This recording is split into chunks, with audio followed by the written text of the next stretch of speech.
안녕하세요. 외교부 서포터스 18기 서유나 오혜원입니다.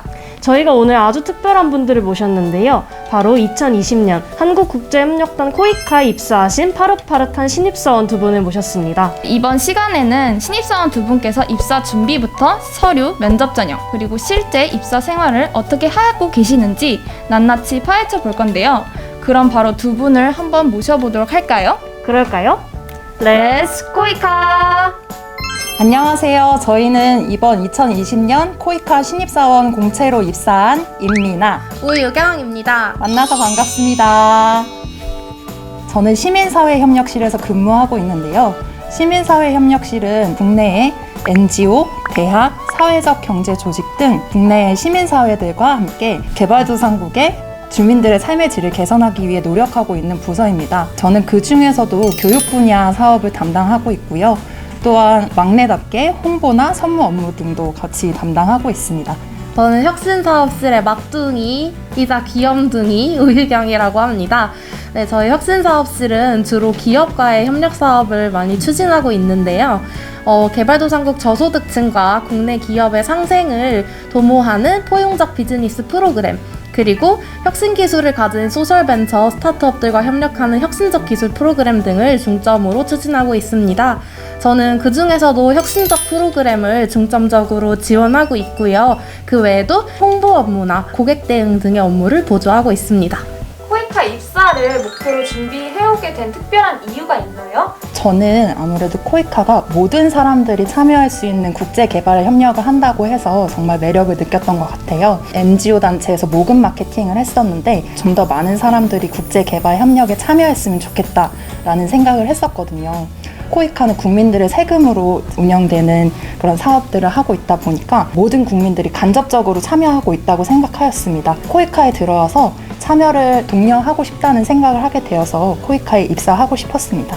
네, 저 같은 경우는 국제개발협력 전반보다는 공적개발 원조에 좀 더 집중된 관심을 가지고 있어서 코이카를 선택했다고 말씀드리고 싶어요. 사실 제가 국제개발협력에 이제 관심을 가지게 된 계기가 우리나라에도 힘든 사람들이 많은데 왜 해외에 있는 힘든 사람들도 도와줘야 해? 라는 질문들이 이제 사회에 살짝 있잖아요. 그래서 그 질문에 대한 답을 찾고 그리고 그 답을 찾기 위해서 노력하는 과정을 거치다 보니까 자연스럽게 ODA에 관심이 가게 되었고 코이카에서 일하고 싶다는 꿈도 가지게 되었습니다. 네, 답변 너무 감사드립니다. 그렇다면 파랑 구독자분들께서 가장 궁금해하시는 코이카 준비 과정이 궁금합니다. 저 같은 경우 우선 본 전공은 정치외교학과이고요. 아무래도 전공이 정치외교학이다 보니까 졸업 후에 본격적으로 취직 준비를 시작했다기보다는 자연스럽게 학부 때부터 코이카 준비를 할 수 있었던 것 같아요. 학부 내에서 국제개발협력론을 수강했고 수강 과정 중에서 팀 프로젝트를 진행하였고 그 팀 프로젝트 심화학습으로 코이카 개발협력 논문 공모전에 참가해서 수상을 하게 되었어요.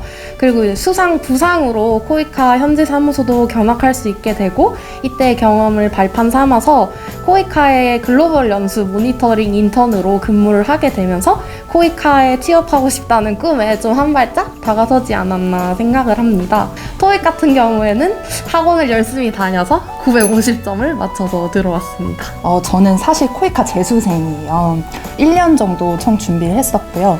해외 사무소 경험도 없고 그런 어떤 인턴 경험이 없어서 저는 취업 준비할 때 조금 이제 위축이 되었었던 것 같아요. 이런 부분을 극복하기 위해서 필기 시험에 되게 집중을 많이 했던 것 같아요. 그래서 스터디를 구성해서 열심히 필기 점수를 이제 높이고자 노력을 했고 ODA 교육원에서 되게 교육을 열심히 들었던 경험이 있어요. 마지막쯤에는 코이카에서 이제 업무 보조원으로 경험을 할 수도 있었습니다. 네. 살짝 TMI를 첨언하자면 저희가 그 ODA 교육원 강의 수강 동기예요. 그래서 입사 전에 한번 교육원에서 만났던 경험이 있거든요. 그때 굉장히 열심히 수강을 하셨던 모습이 인상이 남습니다.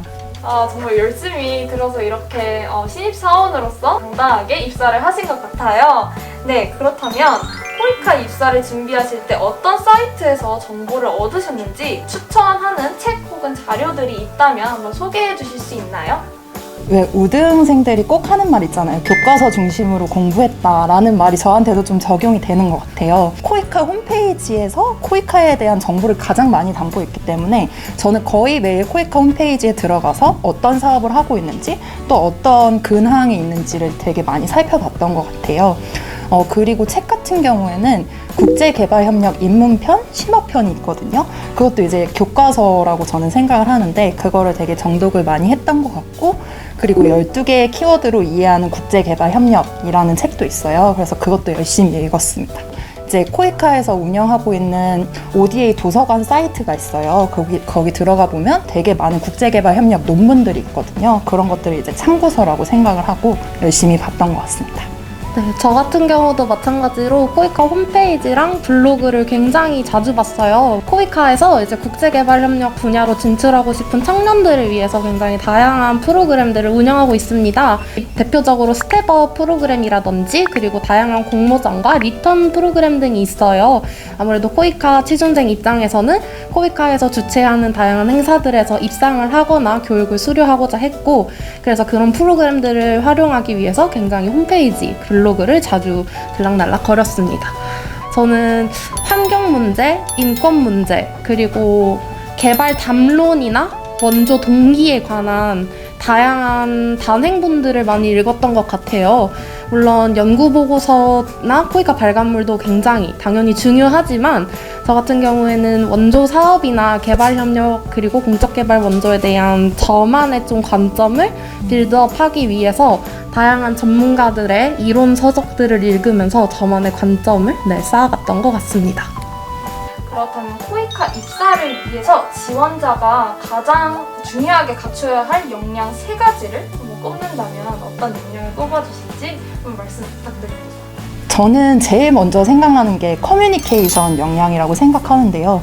한국국제협력단이라는 이름에서 알 수 있듯이 협력이 굉장히 주요한 업무이기 때문입니다. 외부 파트너십을 대하는 그런 업무에서는 저희의 생각을 명확하게 전달하고 상대 파트너 기관과 의견을 조율하는 그런 과정들이 일상이기 때문에 커뮤니케이션이 정말 중요하다고 매일매일 느끼고 있고요. 기한문 등을 많이 작성하기 때문에 문서 작성 능력이라든지 아니면 또 부서에 따라서 언어 능력이 중요하다라고 생각하고 있습니다. 네, 저 같은 경우에는 이 질문을 받고 고민이 굉장히 깊었어요. 제가 신입사원이다 보니까 내가 과연 이 역량을 뽑아도 되나? 이건 실장님께서 뽑아주실 부분이 아닌가? 그래가지고 제가 부서 선배님들께 한번 여쭤봤어요. 그래서 이제 선배님들께서 주신 답변을 바탕으로 말씀드리자면 고객의 관점에서 생각할 수 있는 역량이 중요한 것 같습니다. 저희가 파트너들 굉장히 많은 파트너, 개발협력 생태계 내에 있는 분들과 일을 하다 보니까 고객의 니즈를 파악하고 그 부분을 이제 기획하는 능력이 중요한 것 같고요. 그리고 아무래도 개발협력이다 보니까 지역 전문성이나 섹터 전문성 등이 있으면 좋을 것 같다는 의견이 있었고, 마지막으로 어학 능력과 더불어서 글로벌 시티즌십이 있는 분이라면 좋을 것 같습니다. 네, 코이카 입사생분들께 이 질문을 빼놓으면 굉장히 섭섭하죠. 바로 서류와 면접 전형에 관한 질문입니다. 네, 서류 작성 시에 자기소개서를 쓸 때 특별히 어떤 부분에 중점을 두고 작성하셨는지 한번 말씀해 주실 수 있는지 궁금합니다. 저 같은 경우는 2가지를 좀 중점적으로 생각하였는데요. 첫 번째는 블라인드에 맞게 쓰자라는 것이었습니다. 공공기관 자기소개서에는 블라인드가 적용이 되어 있는데 예를 들어서 출신 지역이라든지 학교명을 언급하지 않는 것입니다. 이런 게 굉장히 기본적인 것이지만 자소서에 드러나게 되면 서류에서부터 탈락하기 때문에 저는 그거에 굉장히 중점적으로 생각하였고요. 그리고 2번째는 아무래도 면접과의 연계성을 굉장히 중점적으로 생각했던 것 같습니다. 면접에서 자기소개서를 기반으로 한 질문이 나오기 때문에 면접을 염두에 두고 이제 나타내고 싶은 경력이나 경험 등을 이제 자소서에 쓰려고 노력했고요. 근데 이렇게 자소서에 그런 경력들을 글로써 정리하다 보니까 면접에도 되게 정리를 해서 잘 말할 수 있었던 원동력이 되었던 것 같습니다. 네, 저 같은 경우는 좀 많이 식상하지만 스토리텔링에 가장 중점을 뒀던 것 같아요. 제가 여러 가지 경험들을 했는데 그 경험들을 굉장히 단편적으로 강조를 하기보다는 하나의 일관성 있는 스토리로 이렇게 쭉 이어지도록 많이 작성을 하려고 노력했던 것 같습니다. 사실 처음부터 이게 되지는 않았어요, 저도. 근데 이제 제 자소서를 주변에게 딱 보여줬을 때 그래서 하고 싶은 말이 뭐야? 그래서 한마디로 너를 소개하면 넌 어떤 사람인데? 근데 이 대답에 구두로 말을 하는 것조차 정말 쉽지가 않더라고요. 그래서 질문에 구두로 대답을 하는 것부터 시작해서 저는 이런 스토리를 가지고 있는 사람입니다 라고 구두로 먼저 얘기를 하고 그 흐름을 똑같이 문어체로 바꿔서 작성해서 스토리가 있는 자기소개서를 만들려고 굉장히 노력을 한 것 같습니다. 네, 다음은 종합인성검사나 NCS와 관련해서 본인만의 꿀팁이 있다면 무엇이 있는지 들어보고 싶습니다. 저 같은 경우는 솔직히 말씀드리자면 NCS를 매일 공부하지는 못했어요. 시험이 3개나 있잖아요. 논술, 영어, NCS. 근데 논술과 영어에 굉장히 많은 시간이 들어가고 품이 들어가다 보니까 NCS 같은 경우는 전략적으로 공부를 했는데요. 코이카 취업 커리어 센터라는 시설이 있습니다. 공공기관용 NCS 모의고사와 해설 강의를 제공해주는 프로그램이 있어요. 굉장히 선착순 접수로 치열한데 그걸 항상 메일로 빨리 접수를 해가지고 공공기관 NCS 모의고사를 풀어보고 해설 강의를 들은 다음 그때 제가 받았던 모의고사와 해설집을 여러 번 반복하는 작업을 통해서 NCS는 대비를 했고요. 어렵기로 유명한 공공기관의 NCS를 선택해가지고 상대적으로 다른 NCS 문제를 풀 때는 좀 더 마음이 편안할 수 있도록 공부를 했습니다. 저는 2가지 방법을 준비했던 것 같아요. 첫 번째는 이제 한 책을 골라서 되게 여러 번 봤어요. 되게 많은 문제집을 풀 텐데 그 중에 저랑 제일 잘 맞는 문제집이 있었거든요. 그래서 그 문제집을 5번 정도 풀었던 것 같고요. 근데 또 틀리는 문제는 또 계속 틀리더라고요. 그래서 그런 틀리는 문제들을 계속 연습을 한 다음에 그 다음에 이제 봉투 모의고사를 계속 풀었던 것 같아요. 그리고 2번째는 덧셈이나 곱셈 같은 그런 산수를 되게 많이 연습을 많이 했는데요. 아무래도 NCS는 좀 이제 시간 싸움이잖아요. 그래서 시간 싸움이기 때문에 빨리 풀기 위해서 되게 곱셈이나 덧셈 이런 걸 연습을 많이 했더니 수리 영역이나 아니면 자원관리 영역에서 되게 도움이 많이 되었던 것 같습니다. 어떤 문제집인지 여쭤보면 안 돼서 궁금한데. 해땡, 위땡. 2글자라서 땡땡이라고 말씀드릴 수밖에 없네요. 아, 2글자랍니다, 여러분. 네, 두 아쉽습니다. 글자라고 하네요. 네, 코이카에서 취준생들을 위해 제공해주는 플랫폼을 이용하는 것도 굉장히 좋은 방법인 것 같습니다.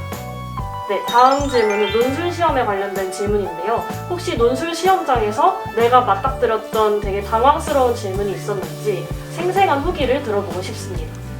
논술이 총 2문제가 사실 출제가 되었는데요. 한 문제는 코로나19에 관한 것이었거든요. 근데 이 문제는 사실 정말 나올 것이라고 예상을 해서 다방면으로 준비를 해서 이제 막힘없이 써낼 수 있었는데 에티오피아의 농림수산이나 교육 분야에 대한 그런 협업 방안에 대한 문제가 나왔었어요. 근데 에티오피아라는 그런 특정 국가가 나오니까 너무 당황스럽더라고요. 근데 제가 평소에 논술을 준비했을 때 어떤 문제가 나와도 막힘없이 그냥 내가 아는 선에서 쓰자 이런 연습을 되게 많이 했었거든요. 그래서 평소에 공부했던 농림수산 사례라든지 교육 분야 사례라든지 그런 것들을 이제 써내서 그래서 처음에는 당황했지만 그래도 나중에는 이제 열심히 쓸 수 있었던 그런 기억이 있습니다. 저는 2문제 중에서 코로나19로 인해서 환경 문제에 대해서 이슈를 제기하는 문제가 더 인상이 깊어요. 필기시험을 치기 한 몇 주 전쯤에 환경에 관한 도서를 읽었었거든요. 온전히 제 생각은 아니고 이론가의 이제 생각을 인용해서 거기에 제가 생각하는 근거를 덧대는 방식으로 저는 답변을 작성했었습니다. 역시 최근에 입사하신 신입사원분들답게 문제를 아주 잘 기억하고 계시네요. 생생한 후기 정말 잘 들었습니다. 다음은 면접 질문인데요. 혹시 기억나는 압박 질문이 있었는지 면접에 대한 전반적인 내용이 궁금합니다. 저는 압박 질문이라기보다 조금 인상이 깊었던 질문이랑 그리고 당황스러웠던 질문이 있는데요. 인상 깊었던 질문은 직장 상사와의 세대 차이를 어떻게 극복할 것인가 이 질문이 굉장히 인상이 깊었습니다. 왜냐하면 저희가 2차 면접까지 있었는데 1, 2차 둘 다 이 질문이 나왔었거든요. 그래서 사회적으로도 굉장히 세대 차이가 이슈인데 협력단 내에서도 이런 것들이 관심사가 있구나라는 생각에 되게 인상이 깊었고요. 그리고 두 번째 조금 당황스러웠던 질문은 제가 코이카에서 업무 보조원으로 일하면서 했던 질문 중에 자기가 생각했을 때 가장 잘한 질문이 뭐냐라는 질문이 있었어요. 이런 문제는 정말 생각해 본 적도 없고, 그리고 되게 짧은 시간 내에 제가 했던 질문을 기억을 해내야 되잖아요. 그래서 되게 당황스러웠는데, 제가 지금 하고 있는 업무가 전체 업무에서 어떤 위치에 있고 어떤 역할을 하고 있는지 그런 질문을 했다라는 그런 대답을 했었어요. 스스로 말하면서 조금 잘했다라고 생각했던 부분이 있는데, 앞으로도 코이카 신입사원이 되면 이렇게 나무만 보는 것이 아니라 숲을 볼 수 있는 신입사원이 되도록 하겠다, 이런 포부를 밝혔던 기억이 있습니다. 저도 똑같은 질문을 받았었어요. 세대 간의 갈등에 대해서 어떻게 생각하고 이 갈등을 어떻게 극복할 수 있겠느냐라는 질문을 받았을 때 어려운 질문이었다기보다는 예측하지 못했던 질문이었던 것 같아요. 이 질문을 받았을 때 저는 전 직장에서 일하면서 당시에 이제 차장님과 있었던 일화를 들어서 답변을 했던 것 같고요. 그리고 두 번째로 약간 사업 같은 걸 제안해봐라, 이런 질문을 임원 면접에서 받은 적이 있었어요. 당시에 제가 첫 번째로 대답을 하게 되었는데 생각이 잘 안 나가지고 시간을 잠시만 주시면 생각하고 다시 답변 드리겠다, 이렇게 그냥 솔직하게 말씀드린 다음에 다른 면접자분들께서 답변하시는 동안 생각을 정리해서 대답했던 것 같습니다. 유일한 아주 소소한 단점은 그리고 또 점심이 진짜 맛있거든요. 점심 식사가 정말 맛있어요. 정말 만족도 최상이고요.